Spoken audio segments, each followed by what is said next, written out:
저희가 이제 2부 예배에 계속 예배에 관한 말씀을 나누고 있습니다. 혹시 우리가 같이 있는 것들을 어떻게 대하시는지 한번 생각해 보신 적이 있으십니까? 아마 이렇게 예를 드릴 수 있을 것 같습니다. 뭐 집에 아주 귀중한 다이아몬드 반지가 있는데 그 다이아몬드 반지를 아무것도 모르는 정말 기어다니는 애가 갑자기 이걸 들고 있다고 생각했을 때 그것을 가만히 살펴보는 어머니나 부모님은 아무도 없을 것 같습니다. 아이한테 그것을 뺏어서 늘 보관해놓은 장소에 다시 갖다 놓겠죠. 왜냐하면 그것이 그만큼의 가치가 있는 것이고 그 기어다니는 아이는 그 다이아몬드의 가치를 모르기 때문에 그런 일들을 행하게 될 것입니다. 우리가 정말 살아가다 보면 우리 삶 가운데 가치 있는 것들이 여러 가지가 있는데 그 중에서 우리 믿는 우리들에게 이 예배라는 것의 가치는 이루 말할 수 없을 정도로 중요한 것들인데, 우리가 매주 이렇게 하나님 앞에 드린다고 해서, 아니면 매번 하나님 앞에 나온다고 해서 마치 내일 또 모레도 그 다음날도 나에게 주어질 거라고 우리가 너무나 당연하게 생각해서 그 가치를 모르고 우리가 예배 가운데 나오진 않는지, 이 예배를 주님 앞에 올려드리지 않는지 한번 우리의 모습을 이번 선포되는 말씀들을 통해서 우리의 모습을 한번 되돌아보고, 또 우리가 고쳐야 될 부분이 있다면 잘 고쳐서 하나님이 원하시는 예배로 우리가 올려드렸으면 좋겠습니다. 제가 지난주부터 우리가 하나님을 기쁘시게 해드린 일 중에 가장 중요한 요소가 바로 예배 회복이라고 말씀을 드렸습니다. 그래서 지난주에는 우리가 누구를 예배해야 되는가에 대해서 말씀을 나눴습니다. 당연히 우리는 하나님을 예배해야 되고, 그렇다면 하나님을 예배한다라는 것이 어떤 의미인가, 하나님만 예배하는 거고 하나님을 하나님답게 그분에 합당하게 예배해야 되는 것이 하나님을 예배하는 거다라고 이렇게 말씀을 드렸습니다. 우리가 그 예배한다라고 하는 것은 가치를 높여드리는 거라고 말씀을 드렸죠. 그 가치를 인정하고 공적으로 그렇게 합당하게 올려드리는 것이 예배라고 얘기를 했습니다. 어떻게 보면 칭찬과 유사한 개념이 예배가 될 수도 있습니다. 어떤 신을 섬기는 사람들이라고 해서 무조건 그 삶이 달라지거나 하진 않지만, 또 어떤 사람들은 그 섬기는 신에 따라서 그 가치를 인정함에 따라서 그 삶에 굉장히 큰 영향력을 미치게 되는 것을 보게 됩니다. 요즘 우리 전 세계에 가장 큰 문제가 되고 있는 과격한 이슬람 단체 사람들의 모습을 보면 그렇습니다. 그들이 자기가 믿는 이슬람 신에 대한 가치를 자기 목숨보다도 훨씬 더 귀한 것으로 여기기 때문에 자살 테러까지 서슴지 않는 그런 모습을 보게 되는 것이죠. 가치를 인정한다는 것은 그렇게 큰 영향력을 우리 삶 가운데 가져올 수 있는 것입니다. 그래서 우리의 예배의 대상이 누구냐, 또 혹은 무엇이냐가 우리 삶 가운데 굉장히 중요할 수 있습니다. 잘 살펴보면 그 어떤 사람도 예배하지 않는 사람은 없습니다. 종교가 없는 사람도 사실은 어떤 부분에 있어서는 그 사람도 예배하며 삶을 살아가고 있습니다. 그것이 돈이 될 수도 있고 어떤 힘과 같은 권력이 될 수도 있습니다. 어떤 사람은 개인이나 가정의 행복을 굉장히 중요하게 여기고 그것에 가치를 두고 살아가는 사람들도 있습니다. 무엇을 우리가 예배하느냐에 따라서 우리의 삶이 달라지게 그렇게 살아가고 있는 것이죠. 우리는 하나님을 예배하는 사람들입니다. 우리는 하나님을 높이는 사람들입니다. 하나님의 가치를 공적으로 인정하는 사람들입니다. 그래서 그분의 영광을 드러내기 위해서 노력하는 사람들인 것이죠. 이것이 그리스도를 믿는 우리들의 정체성인 것입니다. 그리고 이것이 다른 사람들과 우리를 구분하는 근본적인 차이가 되는 것입니다. 이 근본적인 차이가 결국에 영혼의 차이를 가져온다는 것을 우리는 너무나 잘 알고 있습니다. 그렇기 때문에 이 예배가 중요하고 우리가 누구를 예배하는가가 우리 삶 가운데 굉장히 중요합니다. 오늘은 이 예배와 관련된 또 하나의 중요한 질문, 왜 우리가 예배를 해야 되는가, 예배하는 이유에 대해서 우리 성도님들과 함께 말씀을 나누려고 합니다. 사실 곰곰이 생각해 보면 왜로 시작하는 질문은 우리 삶 가운데 굉장히 중요한 질문입니다. 그런데 어떨 때 보면 굉장히 중요함에도 불구하고 대답하기 쉽지 않은 경우들이 있습니다. 어떻게 물어보느냐에 따라서 질문의 의도가 달라질 수 있죠. 오늘 제가 나누기 원하는 말씀은 왜 우리는 하나님을 예배해야 하는가, 이 질문, 그리고 왜 우리는 하나님을 예배하는가, 이 두 가지 질문에 대해서 답을 좀 해보려고 합니다. 매우 비슷한 질문이지만 매우 다른 질문입니다. 왜 우리는 하나님을 예배해야 하는가, 어찌 보면 수동의 의미가 있는 것이고, 왜 우리는 예배하는가, 능동의 의미가 있는 것입니다. 어쩌면 누군가에게는 전혀 중요해 보이지 않는 질문일 수도 있습니다. 예배는 당연히 하는 거지 왜를 생각할 필요가 있는가? 이렇게 반문하실 수도 있습니다. 그런데 우리가 잘 생각해 보면 어떤 일을 우리가 함에 있어서 그 일을 왜 하는지에 대해서 명확히 알고 하는 사람과 그냥 나에게 주어졌으니까 그냥 그렇게 하는 사람의 일의 결과의 차이는 확연히 다른 것을 알 수 있습니다. 우리가 왜 그 일을 해야 되는지 알고 그 일에 임할 때 우리에게 어떤 일들이 벌어집니까? 그것이 우리를 움직이는 원동력이 되는 것이죠. 우리를 움직이는 힘이 되는 것입니다. 그리고 우리가 삶을 살아가면서 어떤 상황에서 무엇을 선택해야 되는 기준이 바로 이 왜라는 질문에 있기 때문에 우리는 반드시 이것을 점검해 볼 필요가 있습니다. 자, 우리는 왜 예배해야 될까요? 우리는 왜 예배를 해야 됩니까? 성경을 읽다 보면 예배에 대한 질문은 굉장히 많이 나옵니다. 예배하라 라는 직접적인 명령이 나오기도 하고요. 어떨 때는 절하라, 찬양하라, 감사하라 이렇게 예배와 관련된 명령들이 많이 나오는 것을 우리는 보게 됩니다. 다른 어떤 명령보다 이런 명령이 성경 안에 많고, 사실 어떤 의미에서 보면 넓게 우리가 확대해 보자면 성경에 나와 있는 모든 명령들은 이 예배하라는 명령이 다 포함한다라고도 해석을 할 수가 있습니다. 출애굽기 20장에 보면 이스라엘 백성들이 시내산에 도착해서 십계명을 받는 장면이 나옵니다. 그 중에서 첫 번째와 두 번째 계명은 하나님만을 예배하라라고 우리에게 명령하고 있습니다. 출애굽기 20장 3절부터 6절까지 말씀을 보면 이 말씀은 이렇습니다. 너는 나 외에는 다른 신들을 내게 두지 말라. 너를 위하여 새긴 우상을 만들지 말고 또 위로 하늘에 있는 것이나 아래로 땅에 있는 것이나 땅 아래 물속에 있는 것에 어떤 형상도 만들지 말며 그것들에게 절하지 말며 그것들을 섬기지 말라. 나 내 하나님 여호와는 질투하는 하나님인즉 나를 미워하는 자의 죄를 갚되 아버지로부터 아들에게로 3, 4대까지 이르게 하거니와 나를 사랑하고 내 계명을 지키는 자에게는 1000대까지 은혜를 베푸느니라. 하나님의 마음이 느껴지십니까? 우리 믿는 사람들, 하나님의 백성들, 적어도 이 사람들은 오직 하나님만 마음에 두기를 원하신다라는 것입니다. 하나님께만 절하고 하나님만을 섬겨야 됩니다. 하나님만을 사랑하고 하나님만을 높여야 되는 것입니다. 이것이 하나님을 예배한다는 말 안에 들어있는 뜻입니다. 하나님을 사랑하고 하나님만 높여드리고 하나님께 절하고 하나님을 섬기고 또 하나님을 경외하는 것. 하나님만 예배하라는 명령은 당연히 이 말씀을 그 당시에 받았던 구약의 이스라엘 백성들에게만 준 말씀이 아닙니다. 그 이스라엘 백성들을 통해서 온 세계에 있는 백성들이 알게 하시길 원했던 하나님의 마음이죠. 아브라함을 택하셔서도 주시는 말씀이 그 말씀 아닙니까? 너는 모든 민족의 복의 근원이 되게 하겠다. 하나님은 모든 민족의 예배를 받기 원하시는 분입니다. 시편 2편 10절과 11절 말씀에 그런즉 군왕들아 너희는 지혜를 얻으며 세상의 재판관들아 너희는 교훈을 받을지어라.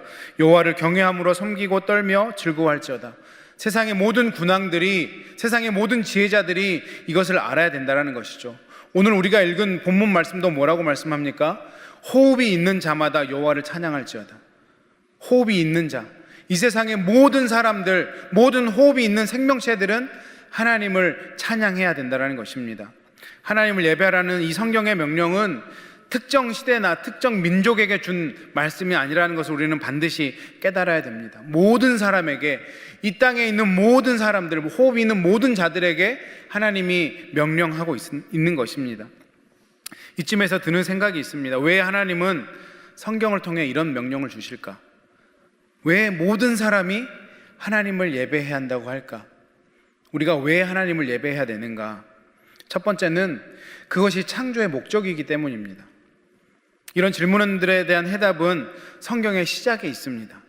바로 하나님께서 이 모든 것들을 창조하셨기 때문에 호흡이 있는 모든 것들은 하나님만을 찬양해야 하는 것이죠. 하나님의 창조에는 분명한 목적이 있습니다. 그것은 바로 하나님의 영광을 드러내는 것입니다. 이사야 43장 7절 말씀에 내 이름으로 불려지는 모든 자 곧 내가 내 영광을 위하여 창조한 자.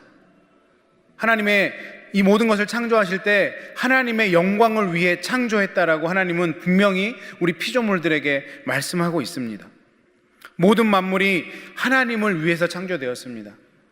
그런데 우리는 너무 우리 중심적이다 보니까 그렇게 말씀을 해석할 때가 많죠. 하나님이 나를 사랑하셔서, 우리를 사랑하셔서 이 모든 환경을 우리를 위해서 주셨다.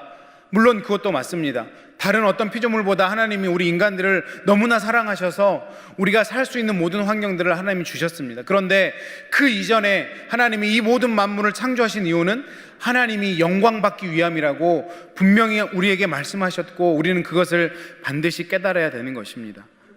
모든 만물은 하나님의 영광을 위해서 창조된 것입니다. 그것이 모든 피조물의 존재의 목적인 것입니다. 하나님의 영광을 드러내는 것, 하나님이 으뜸이 되었는 일, 이것이 모든 피조물들이 반드시 해야 되는 일이고, 그것이 바로 하나님을 예배하는 일입니다. 창세기 1장의 역사성과 진실성을 부인하면 나머지 성경에 있는 모든 내용은 의미가 없는 말씀들입니다. 하나님의 창조를 믿으십니까? 하나님이 성도님들을 만드셨다는 것을 믿음으로 고백하십니까? 그렇다면 우리는 하나님을 예배할 충분한 이유가 있는 것입니다. 우리에게는 하나님을 예배할 사명이 있는 사람들로 하나님이 우리를 창조하셨다는 것을 우리는 반드시 인정해야 됩니다. 나는 왜 이 세상을 살아가는가 고민할 필요가 없습니다. 하나님이 우리에게 하나님을 예배하기 위해서, 하나님의 영광을 드러내기 위해서 내가 너를 창조했다라고 하나님 분명히 말씀하셨기 때문입니다. 우리는 하나님을 예배해야 되는 사람들입니다.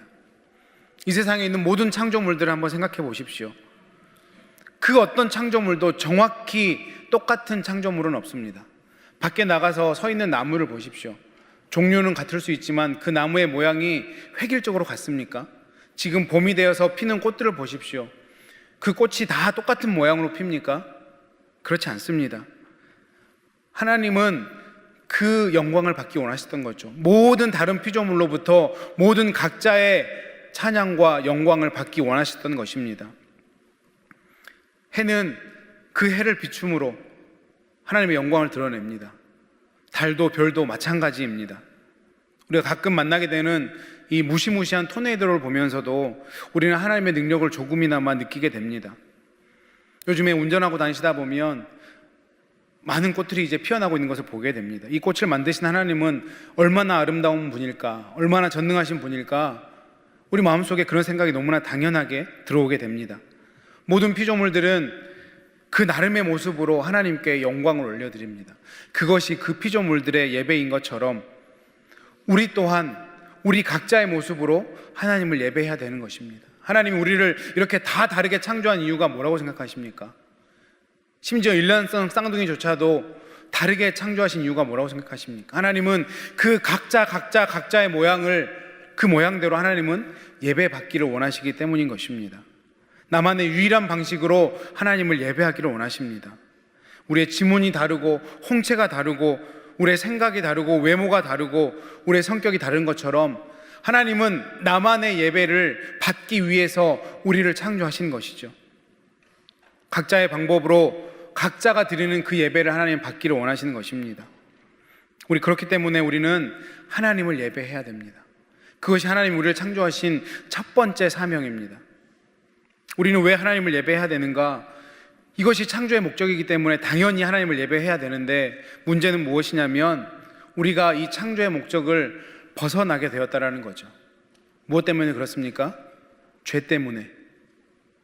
죄 때문에 우리는 이 창조의 목적대로 살아갈 수 없는 자들이 되었습니다. 최초의 인간이었던 아담과 하와는 에덴 동산에서 완벽한 교제를 하나님 앞에 올려드렸고, 그 완벽한 교제는 하나님 앞에 예배가 되었습니다. 그런데 그들이 죄를 범하는 순간 하나님은 그렇게 사랑했던 아담과 하와를 에덴 동산으로부터 쫓아내셨고 다시 들어오지 못하게 막아버리셨습니다.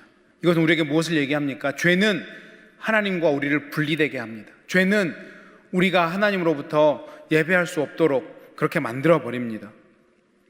그럼에도 불구하고 하나님은 우리의 예배를 받으시기 원하셨기 때문에 예수 그리스도라는 구원의 원리를 우리 가운데 베풀어 주셨고, 다시 한번 우리로 하여금 예배할 수 있는 자리로 우리를 부르셨습니다. 예수 그리스도의 그 십자가의 사건이 우리로 하여금 다시 한번 하나님을 예배할 수 있는 놀라운 자리로 우리를 부르신 것이죠. 이것이 하나님의 마음입니다. 우리를 창조하시고 죄로 인해 타락해서 하나님을 더 이상 가까이 할 수 없고 예배할 수 없었던 우리를 향하신 그 놀라운 계획, 창조뿐만 아니라 구원까지 베푸신 이유가 무엇입니까? 우리의 예배를 하나님은 받기 원하신다라는 것입니다. 고린도후서 5장 17절에 그런즉 누구든지 그리스도 안에 있으면 새로운 피조물이라. 이전 것은 지나갔으니 보라 새 것이 되었도다. 죄로 인해서 하나님과 멀어져 버린 우리를 그 그리스도의 십자가의 사건을 통해서 다시 한번 새롭게 만들어주시고 예배자로 우리를 세우셨다는 것입니다. 창조의 목적이 그랬던 것처럼 구원의 목적도 하나님의 영광을 위해서입니다. 한번 실패했던 우리는 더 뜨겁게 더 감사함으로 하나님을 예배하고 찬양할 수 있는 것이죠. 베드로전서 2장 9절도 동일한 맥락의 말씀 아니겠습니까? 그러나 너희는 택하신 족속이요 왕같은 제사장이요 거룩한 나라요 하나님의 소유된 백성이니 너희를 어두운 데서 불러내어서 그의 기이한 빛에 들어가게 하신 그 사람 그분을 그 아름다운 덕을 선포하게 하려 함이라. 그 아름다운 덕을 선포하는 것이 당연히 복음을 전하는 일이기도 하지만 하나님께 영광 올려드리는 예배를 말씀하고 있는 것입니다. 우리가 왜 구원받았습니까? 하나님이 우리를 왜 구원해 주셨습니까? 가장 첫 번째 이유는 우리로 하여금 하나님을 예배하기 위해서입니다. 그것은 창조의 목적과 동일합니다. 죄로 인해서 하나님을 예배할 수 없었던, 하나님을 바라볼 수 없었던, 하나님 곁에 가게 할 수도 없었던 그런 우리들을 하나님의 사랑으로 구원을 베푸심으로 다시 한번 하나님을 예배하는 그 자리로 우리를 이끄셨기 때문에 우리는 예배해야만 하는 것입니다. 하나님의 창조의 목적이요 구원의 목적이기 때문에 우리는 예배라는 사명이 우리에게 주어졌습니다. 그런데 이렇게만 제가 말씀드리면 예배가 마치 우리에게 숙제처럼 다가올 수 있습니다. 반드시 해야 되는 것. 사실 우리의 본성은 어떻습니까? 내가 정말 하고 싶었다가도 갑자기 누군가 옆에서 나에게 하라고 하면 하기 싫어지는 게 우리의 본성 아닙니까? 그런 면에서 우리가 하나님께 예배해야만 하는 이유 말고 우리가 하나님을 기꺼이 예배할 수밖에 없는 이유도 우리가 함께 나누기를 원합니다. 성경에서 하나님을 예배하라 라는 이 말씀을 곰곰이 생각해 보면 조금 의아한 생각이 들 수도 있습니다. 사실은 결국 하나님이 스스로를 자기를 높이는 거 아닙니까? 결국 나를 예배하라는 뜻이죠. 하나님 스스로를 본인을 예배하라는 말이기 때문입니다. 그런데 잘 생각해 보면 이 예배라는 것은 우리 사람들 가운데 굉장히 자연스러운 행위입니다. 예배는 무언가의 가치를 인정하는 거라고 제가 말씀을 드렸습니다. 우리가 멋진 자연을 보면서 감탄을 합니다. 아름다움을 보면서 인정하는 거죠. 저는 텍사스에 살면서 정말 아름답게 느껴지는 것들이 무엇이냐면 가끔 새벽 예배를 마치고 운전하고 나갈 때 해가 떠오르는 것을 봤을 때 그 하늘이 너무나 아름답게 느껴집니다. 또한 마찬가지로 해가 지는 일몰의 모습도 정말 아름답게 느껴집니다. 그때는 누구가 시키지도 않았는데 하나님 정말 대단하십니다. 하나님 위대하십니다. 또 하나님 이렇게 멋있는 하늘을 저에게 주셔서 감사합니다. 제 마음속에서 너무나 자연스럽게 그런 것들이 흘러나옵니다. 그런 것뿐만 있겠습니까? 왜 사람들은 운동 경기를 관람하러 갈까요?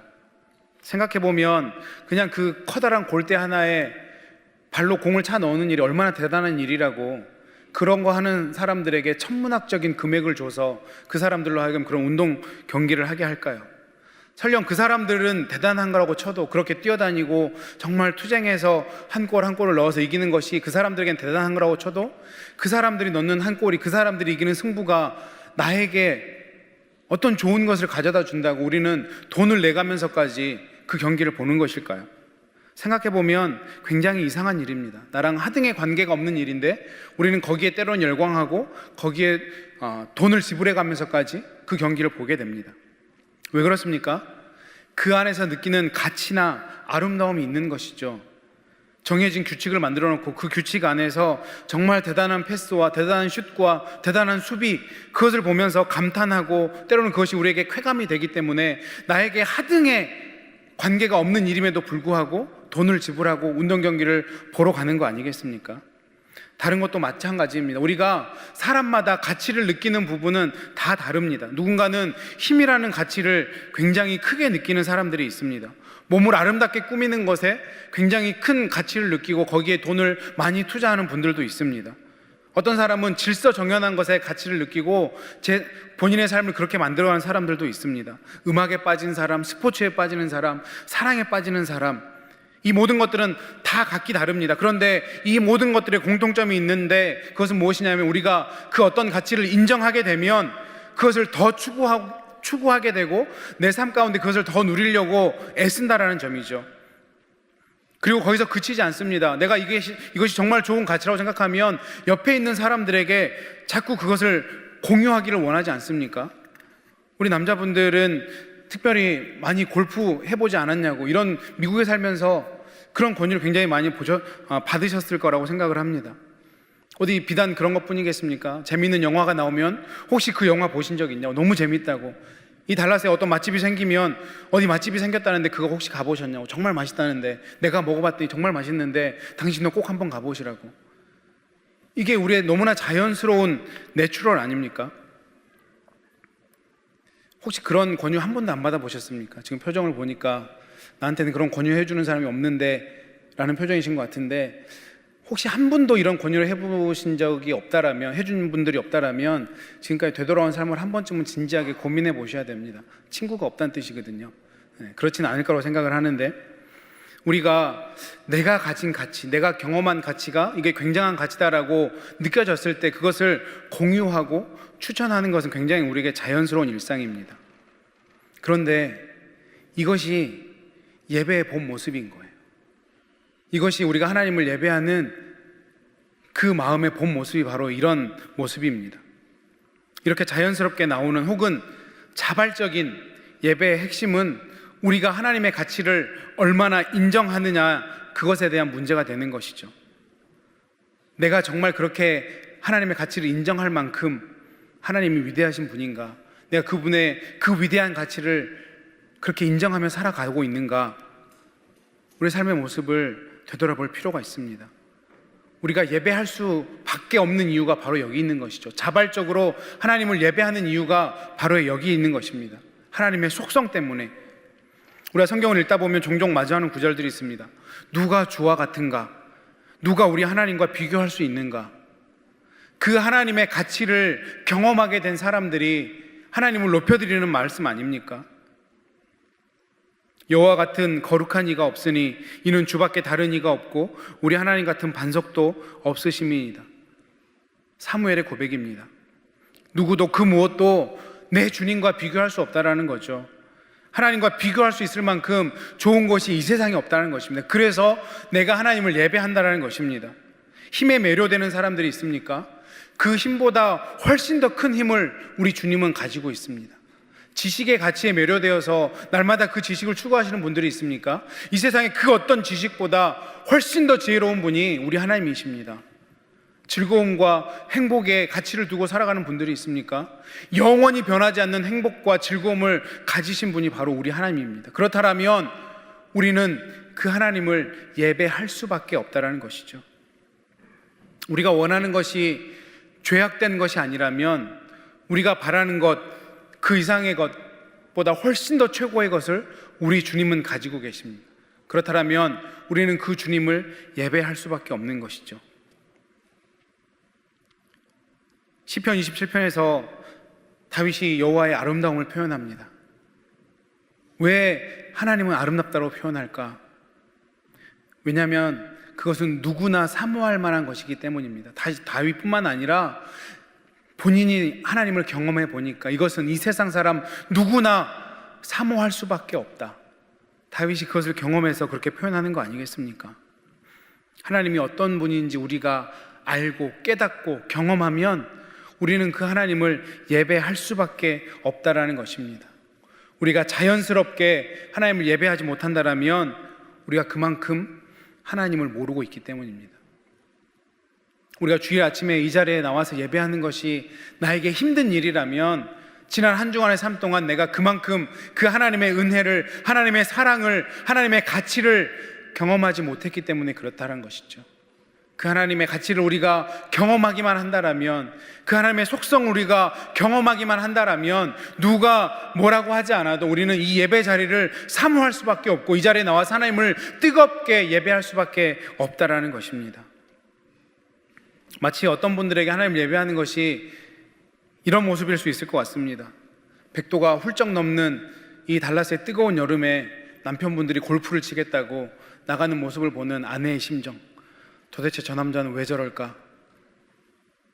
옷장에 옷이 가득 차 있는데 맨날 옷장 앞에 서서 이 계절에 내가 입을 옷이 없다라고 그 옷장 앞에서 고민하는 아내를 보는 남편의 심정, 도대체 저 여자는 왜 저럴까? 이해가 안 되는 거죠. 도대체 왜 그러는지 이해가 안 되는 겁니다. 그런데 우리 하나님에 대해서는 그렇게 이해가 안 될 수가 없습니다. 왜 그렇습니까? 우리 하나님은 완전하신 분이고 완벽한 분이고 그 하나님은 우리가 인정하지 않을 수 없는 분이기 때문이죠. 그렇다면 우리가 정말 그 하나님을 조금이라도 경험하고 느낀다라면 우리는 진정한 예배자로 하나님 앞에 설 수밖에 없습니다. 자연스럽게 누가 등 떠밀지 않아도 하나님을 예배할 수밖에 없다라는 것입니다. 두 번째로 우리가 자발적으로 하나님을 예배할 수밖에 없는 이유는 무엇이냐면 하나님이 우리 가운데 행하신 일 때문에 그렇습니다. 다윗이 이 여호와의 아름다움을 얘기할 때 하나님이 원래 그런 분이기 때문에 그런 면도 있지만 그 속성에 따라서 그분이 일하시기 때문에 내 삶 가운데 찾아오셔서 개입하셔서 내 삶을 위해서 일하시기 때문에 그분이 아름답다라고 예배할 수밖에 없는 것입니다. 사도 베드로는 이것을 경험하고 우리 하나님이 모든 은혜의 하나님이라고 그 입을 벌려서 고백했습니다. 사도 요한은 하나님은 사랑이시다라고 하나님을 정의했습니다. 사도 바울은 어떻습니까? 자비의 하나님이요 긍휼의 하나님이시다. 그 삶 가운데 하나님을 경험하면 이런 예배가 나올 수밖에 없다라는 것이죠. 그들이 하나님이 행하신 일을 경험했기 때문에 하나님을 예배할 수밖에 없다라는 것입니다. 그런데 하나님이 우리 가운데 행하신 일의 절정은 무엇입니까? 죄인이었던 우리를 위해서 친히 십자가를 지신 그 사건이 하나님이 우리를 위해 일하신 사건의 절정 아니겠습니까? 로마서 5장 6절과 8절 말씀에 보면 우리가 아직 연약할 때, 우리가 아직 죄의 자리에 있을 때 기약대로 약속대로 그리스도께서 경건하지 않은 자를 위해서 죽으셨다. 의인을 위해서 죽은 자가 혹이 있을 수도 있고 선인을 위해서 죽는 자가 혹시 있을 수 있는데 죄인을 위해서는 그럴 수가 없는데 우리 주님께서는 죄인인 우리를 위하여 죽으심으로 하나님께서 우리에 대한 자기의 사랑을 확증하셨다. 사도 바울이 그 하나님의 놀라운 일을 경험하고 고백한 이 고백의 말씀 아닙니까? 우리가 그 은혜를 경험한 사람이라면 우리는 하나님을 찬양할 수밖에 없습니다. 하나님을 높여드릴 수밖에 없고 하나님께 예배할 수밖에 없는 것입니다. 도대체 왜 하나님이 그 놀라운 일을 행하셨을까요? 그것이 바로 하나님의 영광을 드러내는 일이고 하나님의 선하신 속성, 그 크신 은혜, 놀라운 자비, 끝없는 긍휼, 알 수 없는 사랑을 가장 분명하게 드러낸 사건이 바로 우리를 구원하신 사건이기 때문입니다. 그 구원에 감격이 있는 자라면 하나님을 예배하는 이 자리가 즐거움의 자리요, 감격의 자리요, 감사의 자리가 될 것입니다. 우리는 무엇보다도 하나님을 예배하는 사람들입니다. 하나님은 우리를 하나님을 예배하게 하기 위해서 우리를 이 자리에 부르신 것이죠. 우리에게 구원을 베푸신 것입니다. 그런데 우리가 그 목적을 너무 소홀히 대하지는 않고 살아가고 있지 않습니까? 더 뜨겁게 하나님을 예배해야 되고 더 자발적으로 하나님을 예배해야 되고 더 기쁨으로 하나님을 예배해야 되는데 이 예배가 우리에게 너무나 주기적으로 주어지고 있어서 그 감격과 감사와 그 이유를 잃어버리고 예배하지는 않습니까? 하나님은 오늘도 우리가 그 마음으로 하나님을 예배하기를 원합니다. 우리가 하나님을 예배할 수밖에 없어서 하나님을 예배하기를 원하시고 계십니다. 우리가 그렇게 하나님을 예배했으면 좋겠습니다. 예배 자리에 나올 때마다 지난 한 주간 베푸셨던 그 하나님의 놀라운 일들에 정말 감사함으로 감격함으로 하나님, 내가 내일 하나님 앞에 예배하러 나갈 텐데 이번 한 주간 베푸셨던 내 삶 가운데 찾아오셔서 나보다 먼저 앞서 행하셨던 그 하나님의 놀라운 은혜들에 내가 감사로 예배하겠습니다. 내가 죄악의 자리에 있을 때 여전히 나를 사랑하셔서 그 아들, 독생자 아들 예수 그리스도를 이 땅 가운데 보내주시고 십자가에서 피 흘리게 하셔서 나를 구원하셨던 그 하나님, 내가 감사로 예배하겠습니다. 그렇게 하나님을 예배하시기 바랍니다. 그렇게 우리가 예배할 때 하나님은 우리의 예배 가운데 정말 기쁨으로 함께 하실 것이고, 그렇게 예배하는 자들 가운데 하늘의 신령한 복과 땅의 기름진 복들로 우리의 삶을 채우실 것입니다. 그런 놀라운 교통함이 우리 삶 가운데 매번 일어나서 정말 이 예배 자리가 내가 가야 되는 자리인가, 이번 한 주는 쉴 수 없을까, 이런 고민을 하는 것이 아니라 기꺼이 이 자리에 나와서 하나님을 예배하고 높여드림으로 하나님을 기쁘시게 해드리는 저와 여러분 되시기를 주님의 이름으로 축원합니다.